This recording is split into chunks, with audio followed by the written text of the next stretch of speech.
and welcome to Under the Magnifier as we preview the big one. It's Australia's best race, the Ladbrokes, Cox Plate. And Ben, a bit of rain has set in behind us, but the good news, it's going to be perfect conditions come the carnival. Yeah, it has just set in behind us, but I don't think the track team will actually mind that.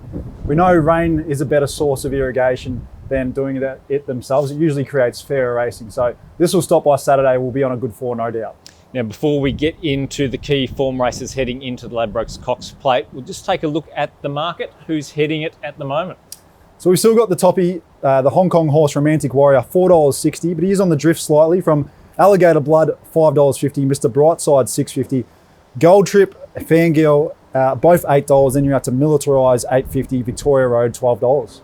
Now, the speed map for the race, one of the horses that will go forward is Zaki, but drawn out wide. Do you think that'll put a bit of pressure, especially early in the race?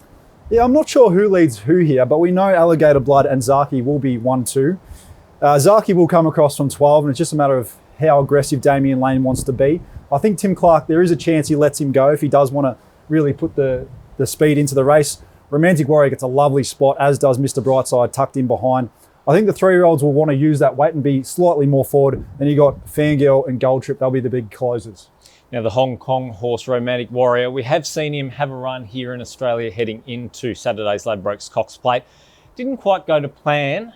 He did a bit wrong early in the race, was slightly disappointing, but can certainly make a lot of improvement off that race.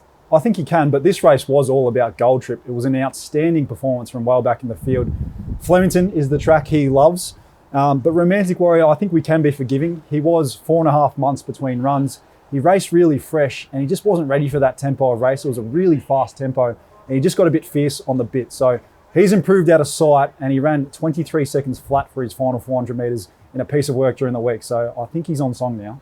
Another key contender that we'll take a look at the last run is Alligator Blood there in the Might and Power.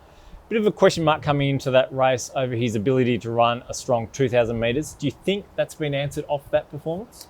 Absolutely. He smashed those critics to smithereens. One of them was me, unfortunately, but he's a 7-time Group 1 winner. He's now ticked the 2,000 metre box. That was a fast tempo, and he's 2 weeks out of it. Some people might think he's going to be flat out of that, but this is Alligator Blood we're speaking of. He's a very tough horse. He is indeed, and again, a Waterhouse spot, absolutely rock hard fit, will be hard to get past. Two contenders, coming through the King Charles there up in Sydney. It's Fang Girl and Mr. Brightside. Mr. Brightside, a little bit below his best, do you think, off that performance? I think he was just a length and a half off his best, but Fangirl went to a whole new career peak here.